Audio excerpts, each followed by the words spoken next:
And welcome back to Exotic Gaming's Food Shack of Simplicity. This is going to be an ongoing series about simple food tips in 7 Days to Die. Food and, well, drinks are essential to survival in the game. So, with this series, I'm going to show you guys my simple thoughts on food creation and preparation. Like what you need to make them, where to make them, and how to make them. If you enjoy this content, subscribe to the channel if you want to get updated on the new food videos that come in the series. And check out my building guide playlist that I will link in the description below. Okay, now into the production of food. This is the shack that we will be working in today. It's quite simple. Now the first thing we will look at is what you need to cook. You need a campfire, which is this. You make a campfire with stones you pick up off the ground. With this level of basic campfire, you can only pretty much make charred meat, unless you spec in the cooking, which I will go into in a different video. What you will also need to make food later in the game is a cooking pot and a cooking grill. These are going to be items you find out in the wild or while searching houses, and you can put them in the grill, dragging them onto their associated spots. You can also shift click, and they will go there automatically. And you place wood in the campfire, turn it on, and then you can cook. It's also worth noting that you can make a grill by the forge recipe, which is iron and clay, which is if you're probably more likely to find the grill than making it. And you can also make a cooking pot the same way with iron and clay if you have a forge going. But by the time you have a forge going, you probably have found both of these already. Now you're probably thinking, okay, Exotic.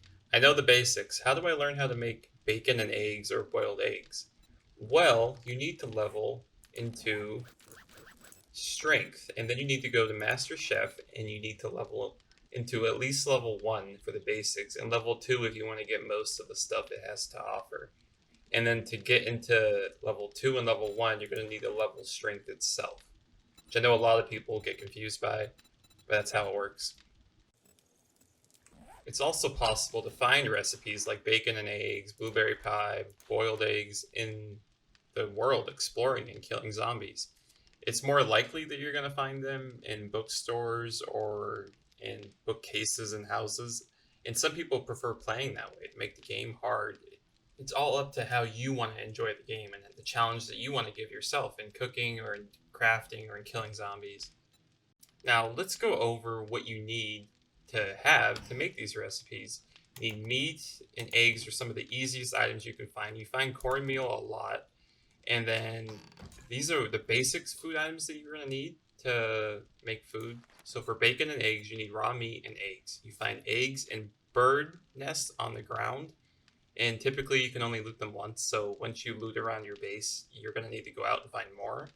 And then raw meat you can get from any animals in the wild that aren't zombified. So like zombie dogs, you can't. It's rotten meat, which you will use for farming, which I will go into in a later video.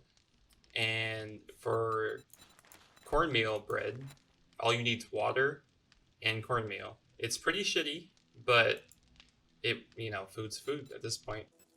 You can also make a boiled eggs, which is another staple. Just water and eggs.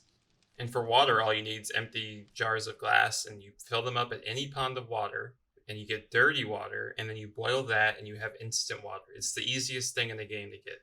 Now, I know all of this seems nauseating and simple, but it's important to go through each step carefully so that anyone who picks up this video can understand what we're talking about here. To wrap up the video for this episode, I'm going to go over the food properties of each item that we discussed. Bacon and eggs give you 36 food, 18 health, and 10 max stamina bonus. Now what this means is if your health and stamina are falling because you're hungry, then this is how you go up with that. It also heals you for 18 health if you took damage or what have you. Eggs, boiled eggs specifically, 10 food, 5 health, and 10 max stamina. Cornbread, 4 food, 2 health, 10 stamina. Grilled steak, which is my favorite, is 10 food, 5 health, and 10 stamina. Charred meat gives you -5 water and 10 stamina bonus. So if your water is low, this could actually be negated by 5 because of that -5 water. It's still better to have this than no food, but if you have it, it's best to go for the grilled meat. And bacon and eggs is like what I use most of the time when I'm playing because it's easy to find while you're exploring. All of the food preparation that we just discussed is very simple, and anyone starting 7 Days to Die can use these as a guide for how to stay fed and how to live out in the world in their starting days. I will be coming out with more advanced, per se, food guides in this series, along with farming strategies. Subscribe and click the bell to stay tuned for those, and check out my other playlists. Don't forget to like the video if you enjoyed it. Deuces.